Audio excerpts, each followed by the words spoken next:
En 1947, la Organización de las Naciones Unidas votó por la Resolución 181, que hablaba sobre la partición del territorio hasta entonces controlado por Inglaterra en la región de Palestina.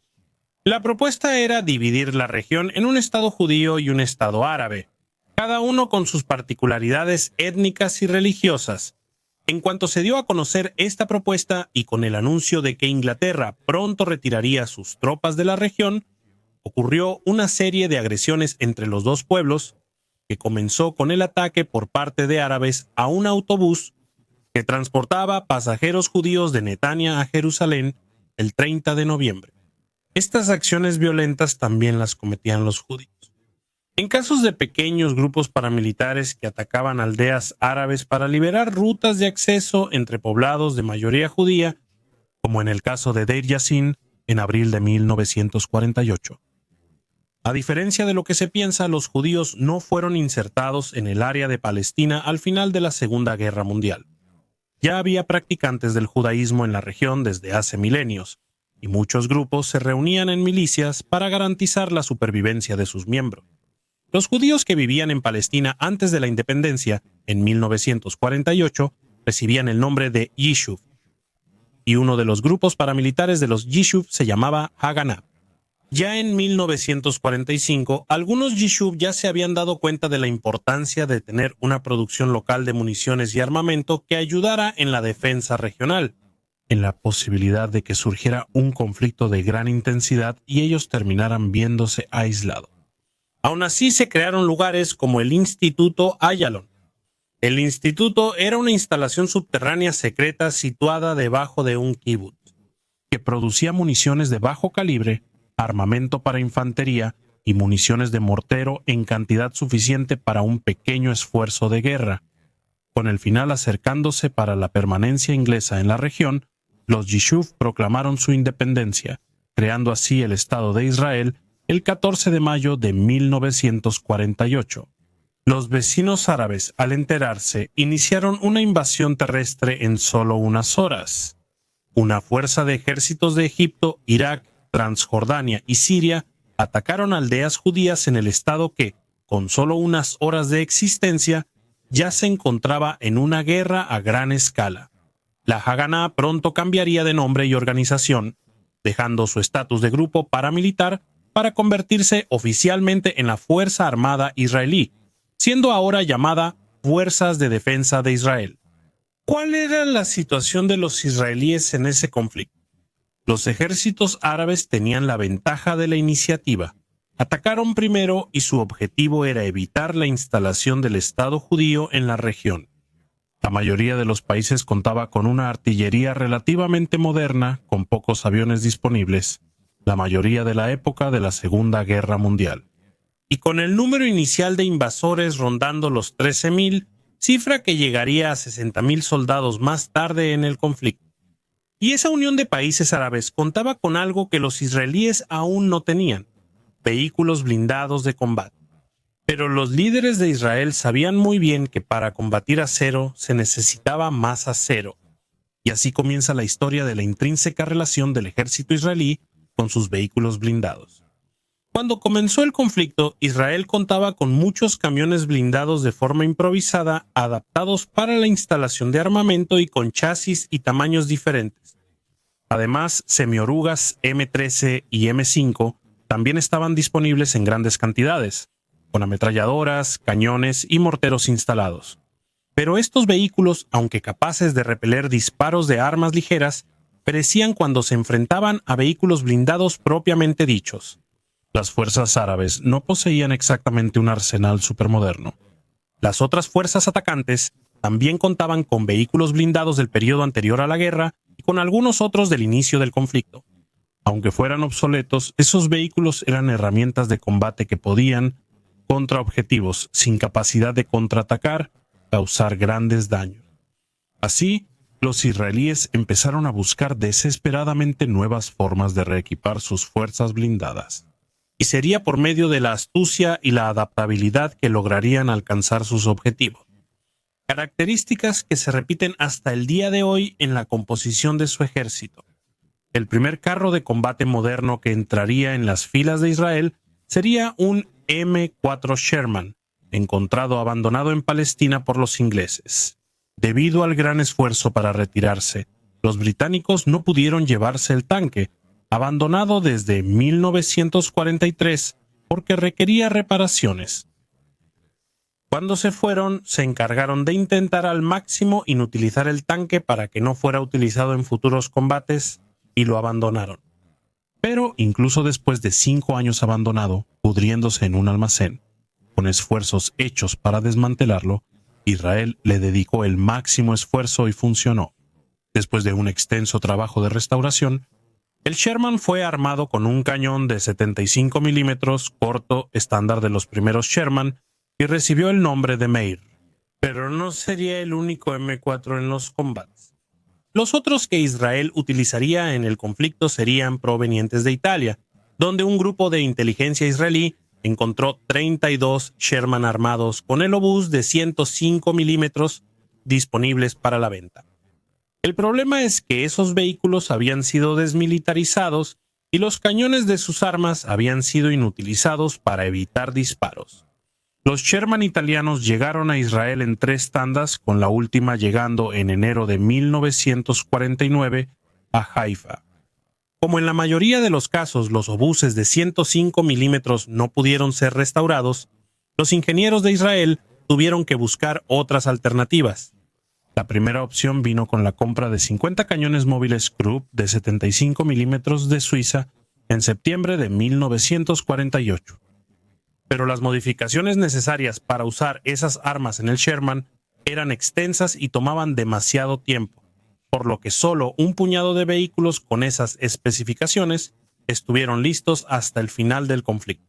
Pero Israel había logrado comprar una cantidad de cañones M3 de 75 milímetros de Italia y pronto los instaló en algunos de los otros chasis, logrando emplear en la guerra de 1948 aproximadamente 14 Sherman, con solo uno perdido en combate, apodado por los soldados como Tamar. Además de los M4 Sherman, las fuerzas israelíes también contaron con al menos 2 blindados británicos Cromwell, después de que militares judíos británicos desertaron y se llevaron los vehículos con ellos. El batallón blindado israelí también fue reforzado por los franceses, quienes, junto con otros armamentos, vendieron una gran cantidad de blindados H-39 Hotchkiss a Israel en una relación amistosa con el país que duraría casi 2 décadas. Y fue utilizando esa fuerza diversa de blindados provenientes de todos lados que Israel tuvo que arreglárselas contra un enemigo más numeroso, que atacaba desde todas las direcciones. Lo que se vio, sin embargo, desafió la confianza de los oficiales árabes durante décadas. Los israelíes fueron recuperando lentamente su territorio y, hasta principios de 1949, se negociaron varios armisticios con cada uno de los países invasores por separado. Con un alto número de bajas en ambos lados, el conflicto vio a Israel surgir como un país más fuerte de lo que se esperaba y que desde el principio había entendido que su existencia dependería directamente del poder de fuego que pudiera emplear contra sus posibles agresores. Israel tendría su paz, pero no por mucho tiempo. En 1956 ocurrió la crisis de Suez. El presidente egipcio de la época, Gamal Abdel Nasser, nacionalizó la empresa que controlaba el tráfico en el canal de Suez, una de las rutas comerciales más importantes del mundo hasta el día de hoy. Pero Inglaterra y Francia, países que eran propietarios de la empresa que administraba el canal, consideraron inaceptable tal medida, ya que también serían gravemente afectadas financiera y estratégicamente en el contexto mundial. Como Francia en ese momento era una gran aliada de Israel, y este último país también se vería afectado por el control egipcio del canal, se optó entonces por tomar medidas militares contra Egipto. Las fuerzas militares israelíes comenzaron la invasión de la Franja de Gaza y del Sinaí el 29 de octubre de 1956, con la infiltración de tropas paracaidistas en lugares estratégicos, con apoyo y posterior avance de las fuerzas blindadas por el desierto. El ejército israelí ahora contaba con un número mucho mayor de tanques, más modernos y con mayor influencia de las importaciones de armamento francés en los últimos años. pero los Sherman todavía estaban muy presentes en la composición de las tropas. Israel todavía operaba 300 ejemplares del Sherman, de todas las variantes de chasis, pero con armamento más poderoso que el utilizado anteriormente. Cañones largos de 76 milímetros y cañones franceses FL-11 de 75 milímetros ofrecían mayor precisión, alcance y poder de penetración que los cañones cortos LTs de 75 milímetros del inicio de la Segunda Guerra Mundial, que equipaban casi todos los M4 israelíes. Otro carro de combate destacado en las fuerzas de acero de Israel en la década de los 50 fue el AMX-13 de Francia. Estos blindados ligeros eran más ágiles y se usaban para flanquear a los enemigos durante los combates de alta movilidad en el desierto. Contando con armamento poderoso de recarga rápida, ayudaron a infligir muchas bajas a los enemigos. Defendiendo el área del Sinaí y del Canal de Suez, el ejército egipcio empleaba una gama de blindados de origen soviético de finales de la Segunda Guerra Mundial. Entre los más comunes estaban los tanques medianos T-34-85, destacados en el Ejército Rojo, que recibían cañones más avanzados que las versiones básicas del blindado, y los monstruosos Iosif Stalin, 3 blindados pesados que llegaron apenas al final de la Segunda Guerra Mundial, pero que presentaban un diseño diferente a lo que se había visto hasta entonces. Durante los combates, aunque los israelíes tenían una ventaja táctica, los blindados egipcios demostraron ser adversarios considerables para el acero israelí. El T-30 y 485 combinaba una agilidad y poder de fuego letales, incluso una década después de su concepción, mientras que el Iosif Stalin, 3, también relativamente obsoleto, demostraba ser resistente contra los cañones franceses más avanzados. Su blindaje de más de 150 milímetros en algunos puntos era difícil de penetrar, algo que fue notado fácilmente por las tripulaciones de Israel. Pero un punto en el conflicto que no se puede negar fue la ventaja de dominar el espacio aéreo. Contando con el apoyo de aviones a reacción también de origen francés, como los Dassault Ouragan, Israel podía atacar columnas blindadas enemigas incluso antes de que fueran enfrentadas por cualquier fuerza terrestre. Francia e Inglaterra llegaron a proponer un armisticio entre Egipto e Israel, lo cual no resultó en nada.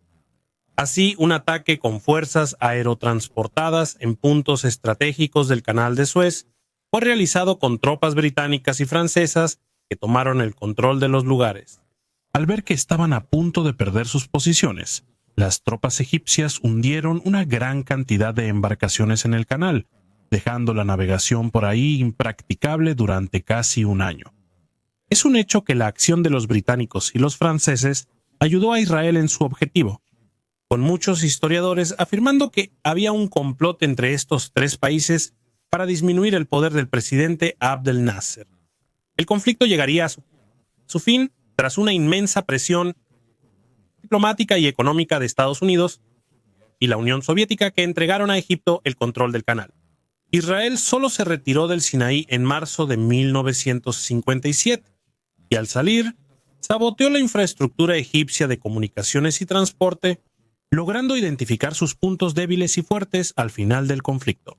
Los israelíes habían logrado organizar un gran volumen de material militar en una amplia región, coordinando los esfuerzos de medios aéreos, terrestres y navales. Sin embargo, en logística notaron bajo desempeño, ya que en general el sector de suministros israelí solo tenía que abastecer el propio país, con un área relativamente pequeña. Con el avance en territorio egipcio, los suministros tenían que recorrer una distancia mucho mayor de lo habitual. Esto generó problemas en el envío de municiones y suministros a las tropas en el frente en algunos casos.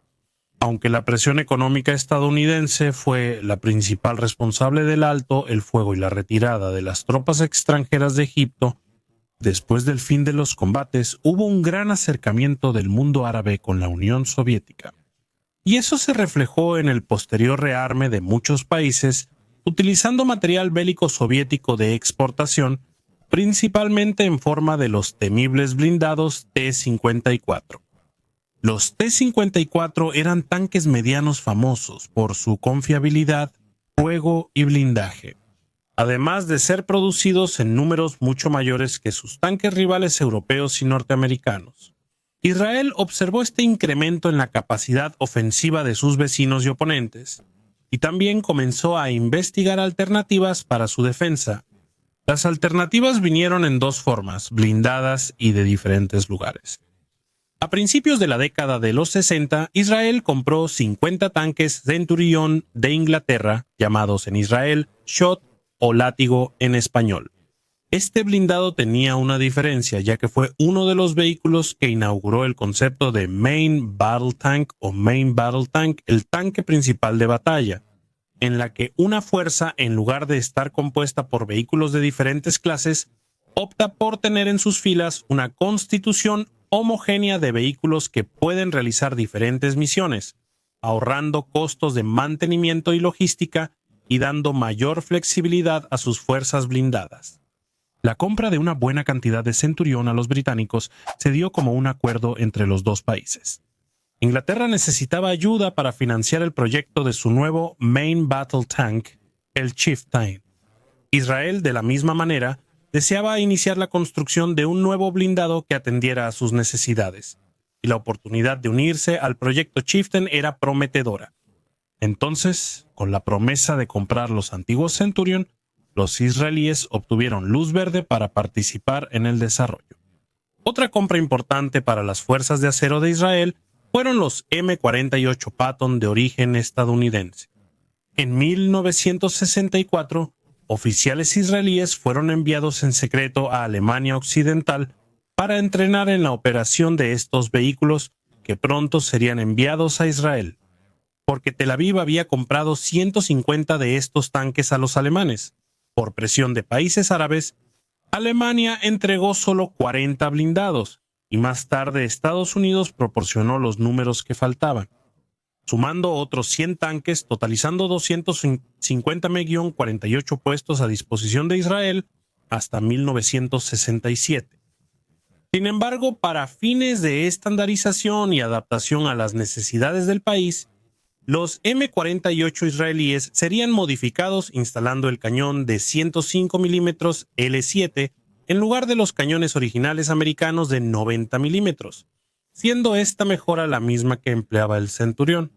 La cúpula de los M48 también fue modificada con la inserción de la cúpula Urdan, y también se instalaron nuevos motores y transmisiones ofreciendo mayor agilidad y visión del campo de batalla para sus tripulaciones. Todos los blindados de la familia Patton, en servicio con el ejército israelí, eran llamados Magash. Israel todavía tenía en sus filas una variedad de versiones del Sherman, como los M50 Super Sherman, el M51 E Sherman, con cañones de 105 mm estadounidenses, y otras modificaciones del chasis, incluyendo adaptaciones para el disparo de cohetes, uso de artillería, evacuaciones médicas y operaciones de ingeniería de combate. La falta de nuevos vehículos franceses en las fuerzas israelíes se debió al distanciamiento diplomático entre ambos países después de los combates por el Canal de Suez. Con Francia, en los años siguientes, adoptó una postura más neutral ante los conflictos de la región. El golpe fatal para la relación entre ambos países, sin embargo, llegaría en 1967, cuando 3 días antes del inicio de las hostilidades que se avecinaban, Francia impuso un embargo militar en la región, afectando en gran medida la capacidad operativa futura de Israel. Ese año, a través de actividades de inteligencia, Israel descubrió que sus vecinos árabes planeaban un ataque conjunto contra su territorio. El país ya venía sufriendo agresiones de Siria por más de un año mediante el disparo de artillería siria situada en las colinas de Golán, el lugar más alto de la región y que, por lo tanto, ofrecía mayor distancia efectiva para ataques de largo alcance.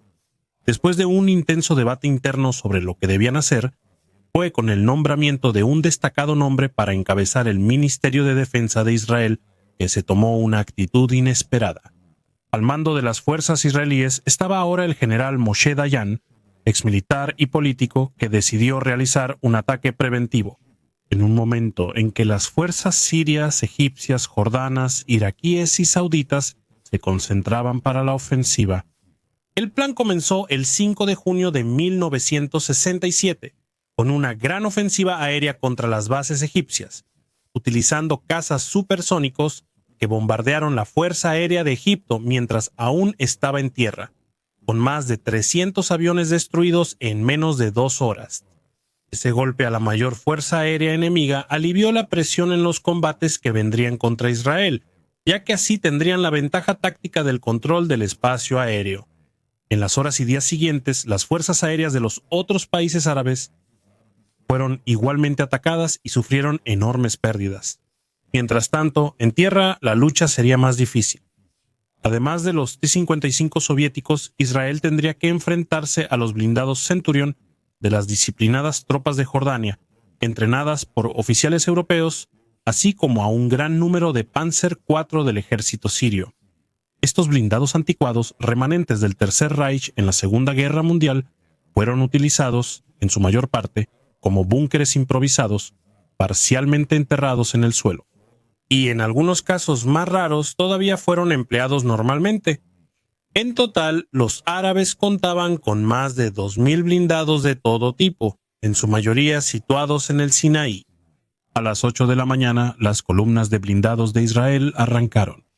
3 puntas de lanza avanzarían en territorio enemigo, con la punta norte atacando las líneas de defensa en Khan Yunis y Rafah, llegando a El Arish, a unos kilómetros al oeste.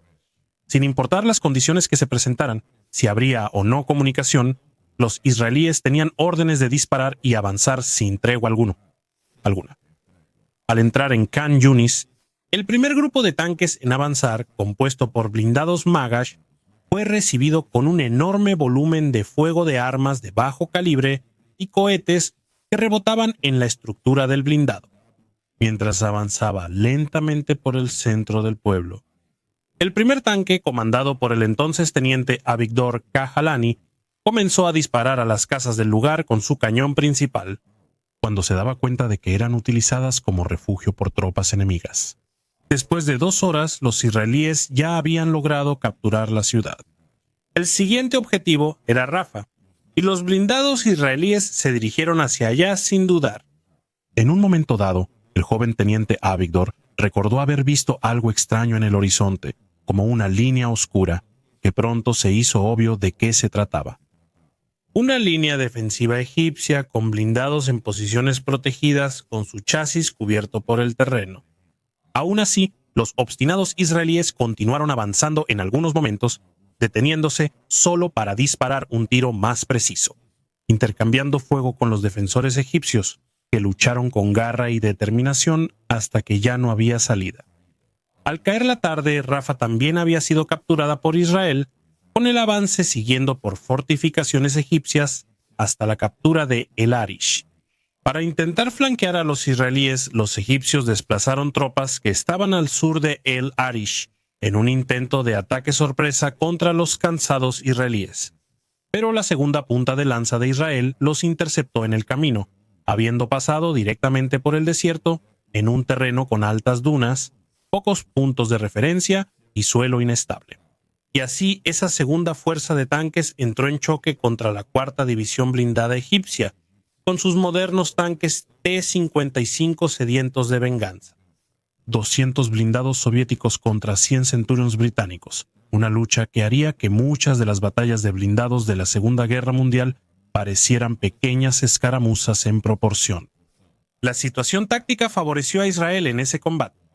Los cañones de los Centurions podían disparar a mayores distancias con precisión, además de que las tripulaciones de Israel entrenaban exhaustivamente precisamente para este tipo de enfrentamiento.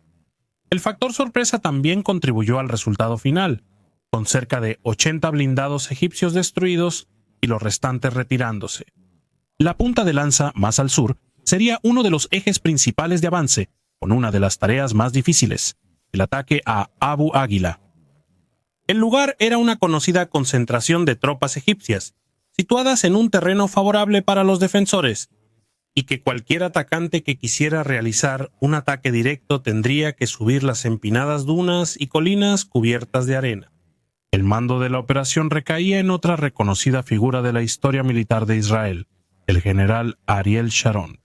Para su ataque, él contaba con tropas paracaidistas, artillería, 14,000 hombres y 150 blindados, entre ellos los AMX-13, Centurions y Shermans de todo tipo. Los egipcios, por otro lado, contaban con posiciones en trincheras cerca de 70 piezas de artillería, con un alcance considerablemente mayor que el de los israelíes, 8,000 soldados, conocimiento del terreno y 66 tanques T-34 dispersos por el sector defensivo para aumentar la cobertura y el soporte en caso de que el enemigo atacara. El plan de Sharon inicialmente contaba con un ataque frontal, pero este fue rápidamente repelido por fuerzas egipcias en posiciones ocultas, así como por un campo minado y el terreno difícil. Después de ese primer contacto, la idea era acorralar a las tropas egipcias en Abu Aguila, enviando infantería mecanizada para atacar diferentes sectores del enemigo al mismo tiempo. Un destaque fue una fuerza compuesta por tanques Centurion, que rodeó la posición enemiga y atacó por la retaguardia después de pasar por varios puestos de observación en el camino, actuando durante la noche, aprovechando los sonidos de los disparos de la artillería enemiga para acercarse a sus objetivos sin ser detectados. El saldo de la batalla fue de 19 blindados israelíes destruidos y 32 hombres muertos, mientras que los egipcios perdieron 40 blindados y un número desconocido de soldados, con estimaciones que muestran hasta 2,000 muertos en el combate. El avance de las fuerzas blindadas de Israel en el Sinaí siguió ese patrón de ataque hasta el final de la Guerra de los 6 días, cuando el 10 de junio conquistaron la Franja de Gaza, la península del Sinaí, Cisjordania y las colinas del Golán. La derrota monumental de los países árabes se mostró no solo en la cantidad de territorios perdidos, sino también en la velocidad con la que fueron derrotados y en las bajas que sufrieron. Israel, con una fuerza más modesta en términos cuantitativos, había prevalecido, aunque la guerra de los 6 días fue una clara victoria para los israelíes. Los estudios posteriores al combate indicaban aún muchas fallas por corregir y más desafíos que enfrentar con los nuevos embargos. Inglaterra canceló el proyecto de cooperación con Israel para el desarrollo del Chieftain, un año después del final de la guerra, por presión de los países árabes. La dependencia de tecnología y material bélico externo era un problema para el país, que en casos de conflicto frecuentemente quedaba aislado del apoyo externo, ya sea por sanciones diplomáticas y comerciales o por presión militar enemiga. Estados Unidos también mantenían un embargo comercial de equipos militares en la región hasta finales de 1967.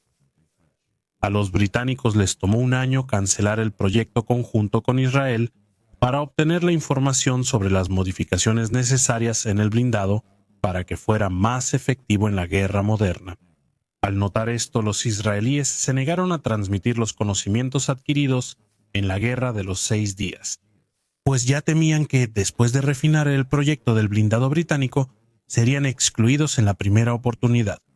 Se dice que el Ministerio de Defensa británico habló con representantes estadounidenses para que no vendieran blindados a Israel, obligándolos así a cooperar en el proyecto, un plan que fracasó por completo.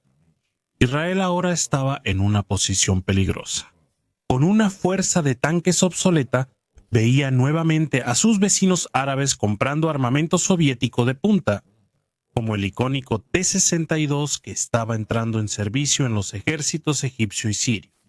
Los ingenieros de Israel, que estaban casi una generación atrás en tecnología de blindados, ahora tendrían que crear una alternativa al problema completamente desarrollada en casa o prestar atención a otras oportunidades. Las alternativas presentadas para el ejército israelí en agosto de 1970 fueron las siguientes: comprar grandes cantidades de M48, Patton reacondicionar sus motores de armamento a un estándar más alto, reacondicionar otros M48 con nuevos motores, nueva torreta, un arma experimental de 110 milímetros y un sistema avanzado de combate en ambientes con contaminación nuclear, biológica y química, comprar grandes cantidades de blindados M60 estadounidenses, rendirse a los británicos y terminar comprando los Chieftain o, finalmente, producir un nuevo diseño propio, con compras iniciales del proyecto rondando los 300 tanques. Y fue precisamente esta última alternativa la que se eligió, y solo un hombre podía encabezar el proyecto: el mayor general Israel Talik Tal. Militar de larga trayectoria, ingresó a las fuerzas británicas ya en 1942 y sirvió con la Brigada Judía en Italia durante la Segunda Guerra Mundial, enfrentándose al ejército alemán. Perteneció al arma de infantería la mayor parte de su carrera, pero había participado en varios programas de adquisición de material extranjero en las décadas anteriores, donde su talento como excelente evaluador de tecnologías y máquinas fue notado, ganando así un poder creciente en el sector. Más tarde nombrado como subcomandante de las fuerzas blindadas de Israel, Tal insistió en la compra de los Centurions cuando aún eran nuevos. Y también ayudó en el programa de modernización de los M48 que Israel había adquirido. Pero la característica más importante de Tal era su comprensión sobre la situación estratégica de Israel. Como era militar en la región desde antes de que el propio país fuera fundado, él observó el constante aislamiento que Israel sufría en tiempos de guerra. La falta de ayuda material de sus supuestos aliados casi llevó a la nación a la completa destrucción en algunos momentos. Y de esa forma se inició el proyecto del tanque israelí con $100 millones invertidos por el Ministerio de Defensa, con 3 objetivos principales: proveer a las fuerzas de defensa de Israel un blindado de punta, garantizar que un embargo extranjero de productos militares no interfiera más en la capacidad operativa de la fuerza, y que el nuevo tanque fuera construido específicamente para los requisitos de las fuerzas de defensa, sin tomar en cuenta la capacidad de exportación para el nuevo vehículo. Los ingenieros más capacitados de Israel fueron llamados para participar en el proyecto bautizado como Toshnit HaMerkava o Programa Carruaje. Sin embargo, en un país con un complejo industrial militar que se limitaba a producir armas y municiones de bajo calibre, el salto tecnológico para producir un blindado de última generación tomaría años. Y antes de eso, Israel enfrentaría otro desafío que mostraría claramente la razón por la que el proyecto Merkava era tan importante. En octubre de 1973 ocurrió la guerra de Yom Kippur. Fallos sucesivos de inteligencia israelí y la descoordinación entre los puestos de mando, así como decisiones equivocadas en el país, llevaron a Israel a no prepararse para otra enorme ofensiva de los países árabes, lanzada precisamente en el feriado de Yom Kippur, uno de los más importantes en el calendario judío. Diversos puntos del territorio israelí fueron atacados simultáneamente por tropas sirias y egipcias, con otros países árabes e incluso voluntarios norcoreanos luchando contra Israel. Los mayores focos de la ofensiva blindada ocurrieron en 2 puntos: en las colinas de Golán, donde solo 180 blindados israelíes tuvieron que enfrentar 1.400 tanques sirios, y en la península del Sinaí, donde participaron inicialmente casi 850 blindados egipcios, ¿no? Las fuerzas árabes operaban los T-55 y los modernos T-62, que se enfrentaron a la anticuada pero resistente fuerza israelí de Centurions, tanques de la familia Patton, como el M48, el M60 y los Shermans, con sus innumerables variaciones. Como es sabido, Israel logró vencer la invasión árabe, pero de lo que poco se habla son de sus bajas, y principalmente de dónde provinieron. Israel enfrentó durante el conflicto una fuerza de más de 6.000 blindados enemigos, y de las 2.688 bajas israelíes, cerca de 1.500 provinieron de sus batallones blindados. ¿Pero qué habría causado tal masacre? Los blindados operados por Israel ya estaban desfasados tecnológicamente, con el Centurión y los tanques Patton mostrando grandes debilidades contra los nuevos tanques soviéticos. Los países árabes también aprendieron del conflicto anterior y armaron a muchas de sus tropas con armas antitanque, desde misiles guiados con ojivas especiales para destruir el blindaje de tanques, hasta los famosos RPGs o lanzagranadas propulsados por cohete que utilizaban cargas huecas extremadamente efectivas contra los blindados anticuados. Otro factor también eran las características propias de las fuerzas blindadas israelíes, que resultarían ser un arma de doble filo. Las escuelas de preparación de las tripulaciones blindadas israelíes eran consideradas las mejores del mundo. destacando la precisión y el combate a larga distancia, sello del país en uso de tanques. Sin embargo, las nuevas tácticas usadas por los árabes en la guerra de Yom Kippur forzaron un combate mucho más cercano de lo que los israelíes estaban acostumbrados, generando pérdidas. Además del hecho de que ahora los T-62 también podían disparar a distancias mayores. Factores decisivos para el cambio en el conflicto en el sector blindado fueron el entrenamiento excepcional de las tripulaciones de Israel, su determinación en la lucha por su territorio y la astucia de sus comandantes, que aprovecharon brillantemente los errores de los enemigos. Pero incluso si, numéricamente, las pérdidas israelíes fueron inferiores a las de sus oponentes en la guerra, surgió una herida enorme en su capacidad de defensa. Israel cuenta con un número extremadamente limitado de combatientes a su disposición, incluso con un gran número de reservistas disponibles. Retirarlos de sus funciones en la sociedad y ponerlos completamente a disposición de las Fuerzas Armadas genera un alto costo para el Estado israelí y para la cadena productiva del país, así como no puede realizarse instantáneamente. Siendo así, cada soldado, tripulación y vehículo es de extremo valor para la propia supervivencia de la nación. La pérdida de valiosos recursos humanos en combate tarda mucho en ser reemplazada, entrenada y puesta a prueba. Y esa idea de preservar la vida al máximo se convertiría en una marca registrada de su nuevo blindado. Incluso con la paz firmada a principios de los años 70, Israel todavía corría peligro. Los tanques árabes perdidos fueron rápidamente reemplazados por la Unión Soviética, pero Israel, incluso contando con el apoyo material estadounidense, se encontraba con su fuerza blindada hecha a pedazos. La solución fue maximizar la protección de las tripulaciones de los tanques antiguos con medidas improvisadas, como aumentar el número de ametralladoras en los tanques para combatir a la infantería y añadir blindajes reactivos en tanques como el Centurión y los Patton, que explotaban al contacto con municiones de granada propulsada por cohete para redirigir el impacto. Cabe recordar, sin embargo, que estas modificaciones aumentaban el peso y disminuían la movilidad y el alcance de los blindados. Pero para proteger a las tripulaciones a corto plazo, fue un riesgo que inevitablemente tuvo que tomarse. Estos cambios de visión fueron incorporados al proyecto Merkava, cuya entrega estaba prevista para 1979. Israel Tal era persistente en destacar que el enfoque del proyecto debía estar en la defensa de la tripulación. De esta manera, en segundo lugar, quedaba el poder de fuego y, en tercer lugar, la movilidad del blindado. Utilizando el estudio minucioso de las bajas en la guerra de Yom Kippur, desde informes balísticos de chasis destruidos hasta relatos de militares que estaban en la línea de frente, los ingenieros lograron refinar las características del proyecto.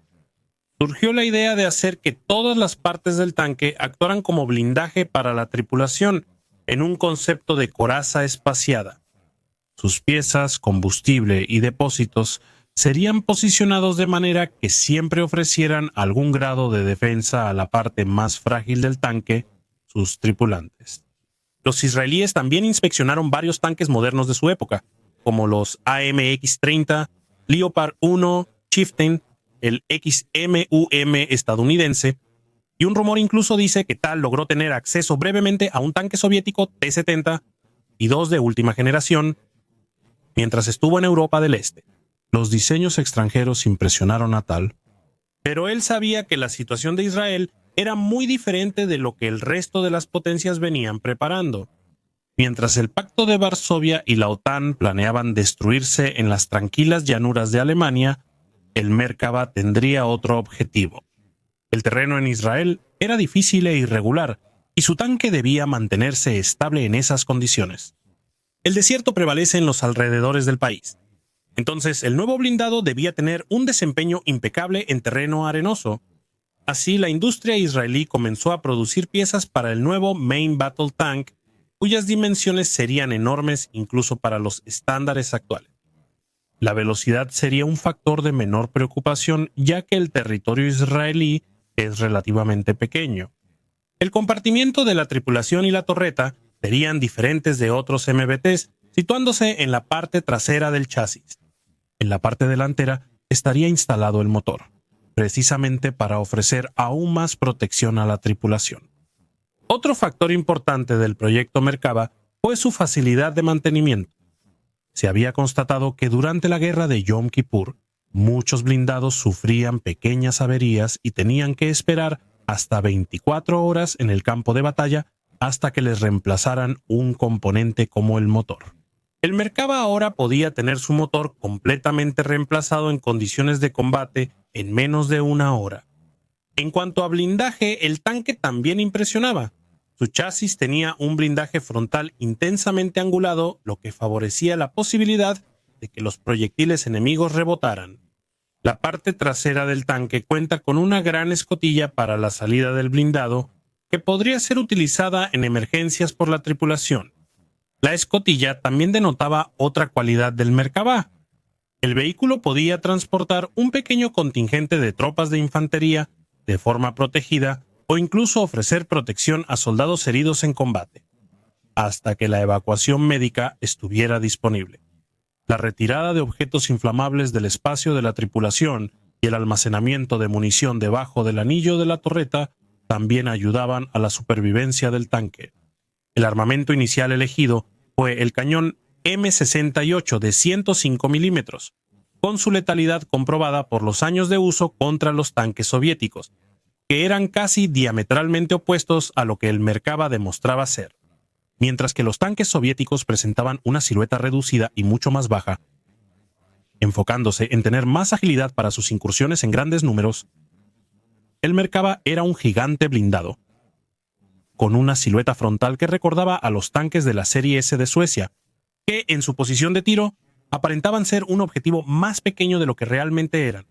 Durante años, los detalles del desarrollo del Merkava fueron ocultados, con sus diseñadores esperando que no hubiera un conflicto mientras aún no hubieran terminado su nuevo vehículo. Pero el 11 de marzo de 1978, un grupo radical palestino partió del sur del Líbano hacia la costa de Israel, secuestrando 2 autobuses llenos de turistas, resultando en 38 rehenes muertos y otros 70 heridos en uno de los peores atentados en Israel hasta entonces. Pronto la reacción israelí llevaría a los terroristas un enemigo desconocido para ellos. En el 31º aniversario de la fundación de Israel, en mayo de 1979, el nuevo tanque Merkava fue mostrado a una multitud en un estadio durante las celebraciones de la independencia. Sus 65 toneladas, 2 metros con 66 de altura, 3 metros con 72 de ancho y 9 metros de largo, imponían respeto a todos los que estaban a su alrededor. Observadores militares de todo el mundo miraron atónitos la nueva creación de Israel, diferente en todos los aspectos de todo lo que estaban acostumbrados. El gigante blindado asustaba por su tamaño y diseño, pero lo que impresionó aún más fue el hecho de que un grupo de 10 soldados totalmente equipados salió de su escotilla trasera después de un tiempo, mostrando que el monstruo de acero tenía capacidad para transportar tropas. Hoy en día ya se sabe que no es común que el Merkava lleve ese número de tropas internamente, ya que tendría que sacrificar espacio para municiones y otros artículos en el espacio interno. Aún así, el impacto psicológico en los extranjeros fue notable.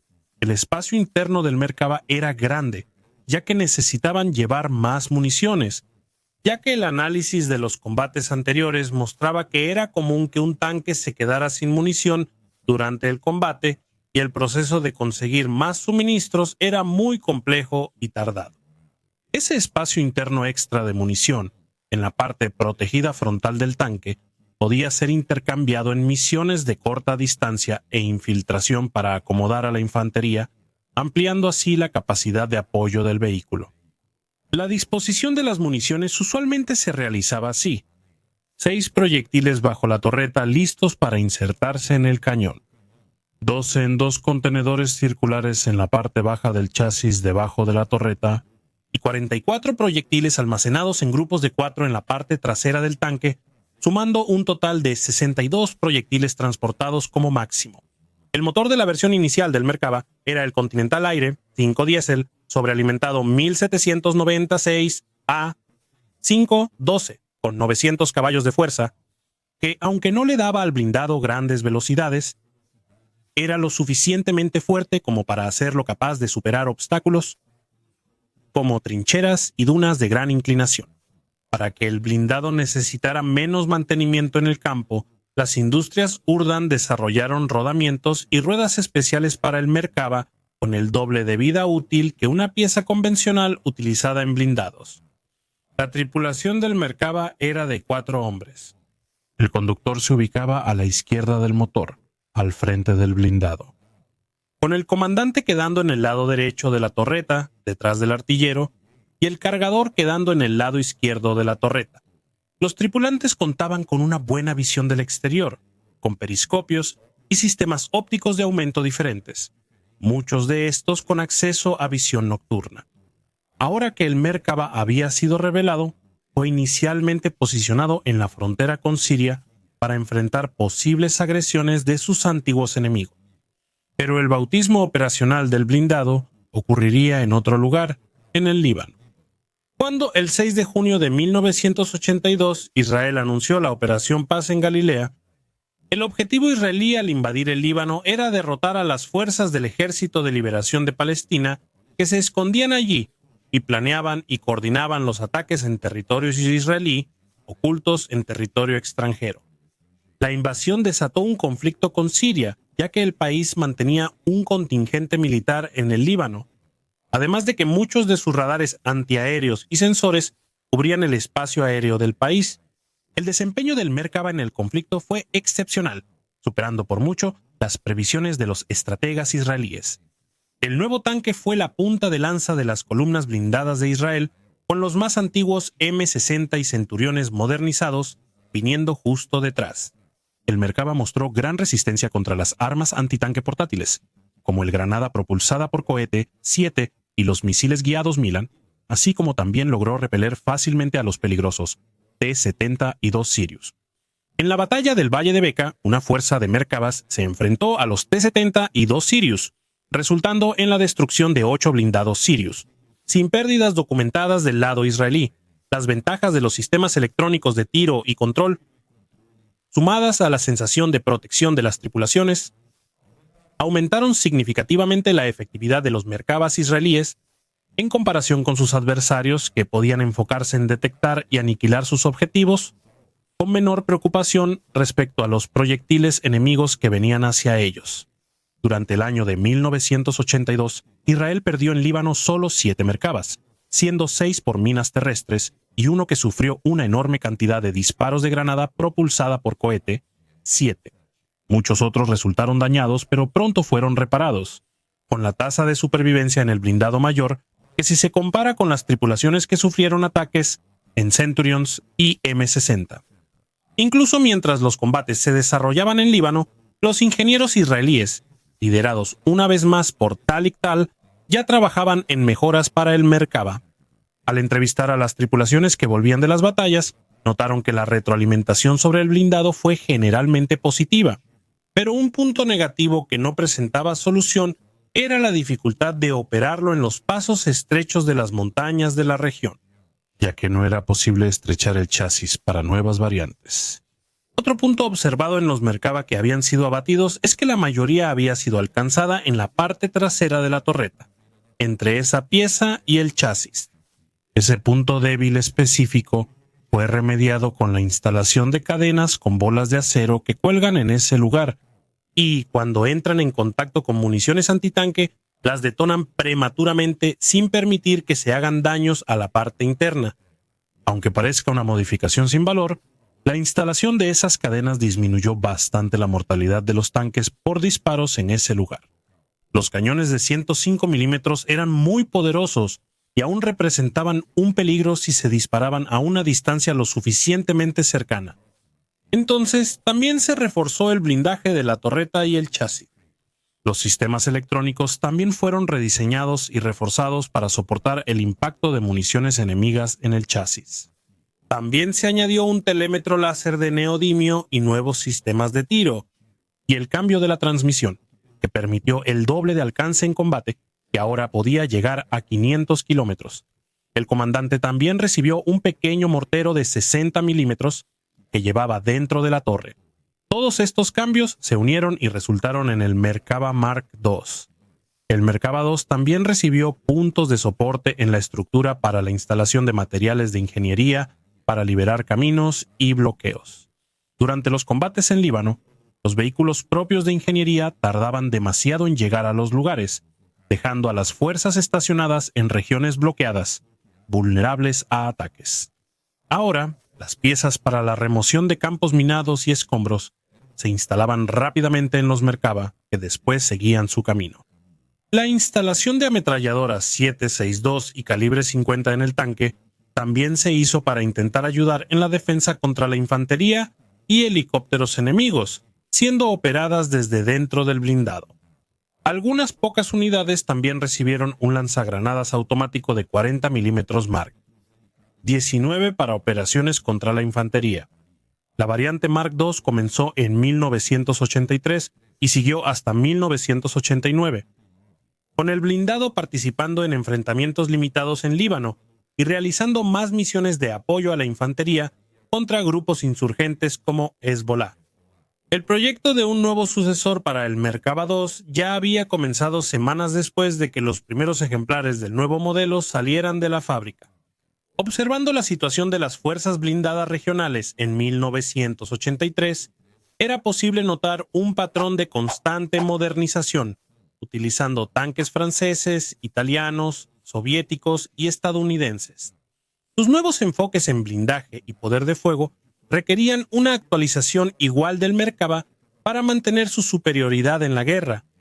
El primer punto de actualización sería el poder de fuego, con el reemplazo de los antiguos cañones L7 y M68, usados durante tanto tiempo. Se pensó en producir un cañón estadounidense bajo licencia, pero Tal insistió en que todo fuera diseñado y producido 100% localmente.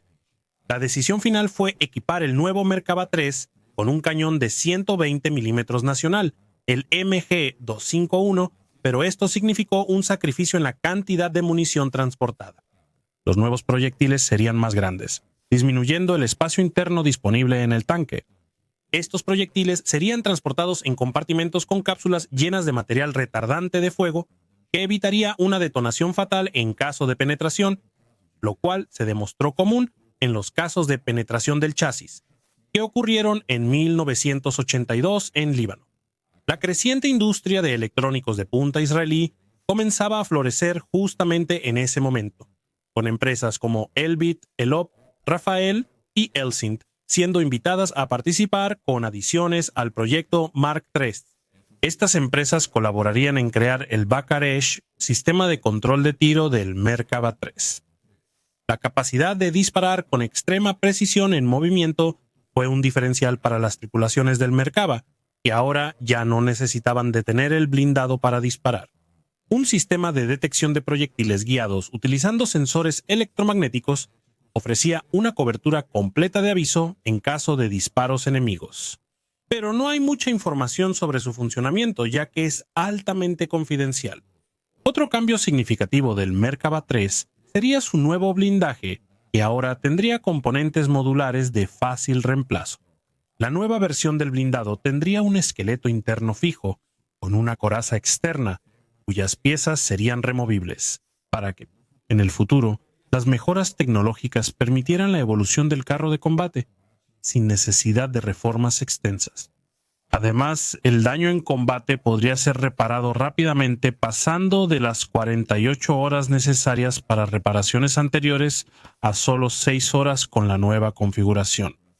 Como muchos datos del Merkava, no se conoce la composición y efectividad real del blindaje, ya que también se mantiene en secreto. El Merkava Mark III también recibió protección nuclear, biológica y química contra sustancias radiactivas, químicas y biológicas. Visto el uso de tales armas por países como Irak en los años 80 y 90. La motorización también fue cambiada por un conjunto Continental Aire, 5 diésel sobrealimentado, 1799 AR de 1200 caballos, lo que permite al blindado participar en combates con mayor agilidad, de manera más efectiva que las versiones 1 y 2. El primero, Merkava III, fue entregado en 1989 al ejército israelí en el aniversario número 41 de la independencia del país. En total, 750 Merkavas 3 fueron producidos hasta 2003, cuando se inició la construcción del Merkava 4. El Merkava Mark IV sería la modernización del Mark III, con nuevos sistemas de gestión y comunicación digitales para el campo de batalla, nuevas orugas más resistentes y con mejoras en el sistema de tiro electrónico, que ahora podría disparar una gama de municiones más modernas. El Merkava 4 contaría con diversas modificaciones, pero su última, denominada Mark 4M, recibió un sistema innovador para ayudar en la guerra contra insurgentes. Desarrollado por Rafael Advanced Defense Systems, el sistema Trophy de protección activa ofrece una especie de escudo invisible contra proyectiles de baja velocidad disparados contra el tanque. Esto se logra mediante sensores instalados en el blindado que emiten ondas electromagnéticas y detectan en fracciones de segundo los proyectiles enemigos que se aproximan. Los datos, como la velocidad y la trayectoria, se envían entonces a una computadora y a pequeños lanzadores de cargas explosivas que disparan otro proyectil contra el que se aproxima, resultando en una detonación prematura en el aire y dejando el tanque ileso. Una variación del chasis del Mark IV es el vehículo de transporte de tropas Nammer. Con la remoción de la torreta del Merkava y la reorganización de algunos de sus componentes internos, se creó un vehículo de combate de infantería totalmente nuevo, beneficiándose de la protección del blindado original. Ahora, en conflictos urbanos y áreas de gran densidad, Israel podría transportar unidades de infantería para apoyar a las fuerzas blindadas. Área esencial y vital para el uso de cualquier tipo de vehículo en combate urbano. El Merkava Mark 4M comenzó su producción en 2009 y fue reemplazado en 2023 por su versión más moderna, el Mark IV Barak, que significa relámpago. El sistema Trophy del Barak fue ampliamente actualizado con la incorporación para la tripulación de un nuevo sistema de cámaras externas que ofrecen una cobertura de 360 grados, con visión nocturna en alta definición disponible, que se agrega a un sistema head-up display que proyecta en un visor especial para el comandante las imágenes de los alrededores del tanque, siendo asistido por inteligencia artificial, sistema llamado Iron Vision y también presente en los cazas F-35. Nuevos sistemas de enlace de datos también permiten el intercambio de información entre fuerzas aliadas de forma segura y eficiente. Es posible observar el uso de las nuevas versiones del Merkava en videos publicados en el último año durante los combates contra Hamas en territorio israelí y palestino. Sin embargo, es importante saber que la función principal del blindado es atacar fortificaciones o combatir otros blindados. Su uso en guerra urbana está limitado a ser una pieza de avance o apoyo cercano con la infantería, siendo la pieza clave para su supervivencia. Esta máxima se ha comprobado diariamente en la guerra en Ucrania. Los avances rusos en territorio urbano ucraniano fueron rechazados frecuentemente cuando solo los blindados entraban sin apoyo de infantería, ya que el uso de armas portátiles antitanque se ha vuelto mucho más común y efectivo actualmente. Esa coordinación entre acero y botas en el suelo es difícil de entrenar y requiere disciplina para desarrollarse. Imágenes que circularon el día del ataque de Hamas en 2023 muestran a guerrilleros acercándose a un Merkava y disparando contra el blindado, resultando en un fuerte impacto con el vehículo que luego fue capturado y destruido. Pero al observar con cuidado, vemos que el cañón del tanque todavía está cubierto, así que el vehículo no estaba en modo de combate. Siendo así, el sistema Trophy, que necesita energía para operar, probablemente estaba desactivado, mostrando que la tripulación fue tomada por sorpresa. Mientras el conflicto aún se desarrolla, no se puede asegurar la efectividad real del Merkava, cuyo desempeño seguirá siendo tema de guerra de información y dificultará un análisis preciso por mucho tiempo. El Merkava, sin embargo, sigue siendo un símbolo de la resistencia israelí frente a las adversidades. Construir un equipo militar de punta desde cero, con un complejo industrial que apenas comenzaba en medio de una situación geopolítica desfavorable durante décadas, es un logro increíble por sí solo. En uno de los pocos casos en que la nacionalización completa de los componentes de un sistema era totalmente favorable, Los israelíes emplearon todo el conocimiento adquirido desde su fundación para crear hoy uno de los carros de combate más eficaces y tecnológicos del mundo, en un país que siempre necesita mantenerse actualizado para sobrevivir. Para Israel, su poder militar no es solo una cuestión de orgullo y persuasión, sino una cuestión de vida o muerte. En abril de 2025, la sala de guerra te llevará en un viaje inolvidable para marcar los 80 años del comienzo de la era atómica. Sigue los pasos de Roberto Oppenheimer en el desierto de Nuevo México, visita el punto cero de la prueba Trinity y prepárate para volar en un bombardero B-29. Todo eso y más en la Misión Átomo 2025 de la Sala de Guerra. Accede al enlace en la descripción porque los lugares son limitados. Mira ahora una entrevista exclusiva con el AES de la Casa Nocturna de la Luftwaffe, Mayor Martín Dreves, ganador de las Hojas de Roble para la Cruz de Caballero, tras alcanzar 52 derribos en la Segunda Guerra Mundial. Conoce su carrera y su vida personal a través de sus propias palabras en este video, disponible solo para miembros premium de la Sala de Guerra. Hazte miembro del canal para acceder a SDG Premium y que te diviertas. ¿Y bien, te gustó nuestro contenido? Si quieres que la Sala de Guerra siga produciendo estos videos, considera colaborar con nosotros. Puedes ayudarnos enviándonos un Pix o apoyando nuestra campaña en Apóyase. Tendrás acceso al grupo exclusivo de WhatsApp y tu nombre saldrá en los videos. El enlace está en la descripción. Bueno, si te gustó este video, no olvides compartirlo con tus amigos. También danos un like y suscríbete aquí en la Sala de Guerra para no perderte nada más. Yo me despido por aquí y te agradezco nuevamente por tu audiencia. Y un fuerte abrazo desde la Sala de Guerra.